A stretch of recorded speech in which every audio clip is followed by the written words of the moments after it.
সৈয়দ মাসুদ রুমি সেতু টোলের ইজারা বাতিলের দাবিতে মানববন্ধন। কুষ্টিয়া কুমারখালী প্রতিনিধির পাঠানো প্রতিবেদনে দেখুন বিস্তারিত।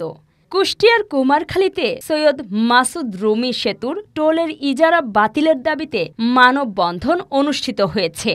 বুধবার বিকেলে উপজেলার বাস স্ট্যান্ডে সর্বস্তরের জনগণের আয়োজনে এই মানববন্ধন অনুষ্ঠিত হয়।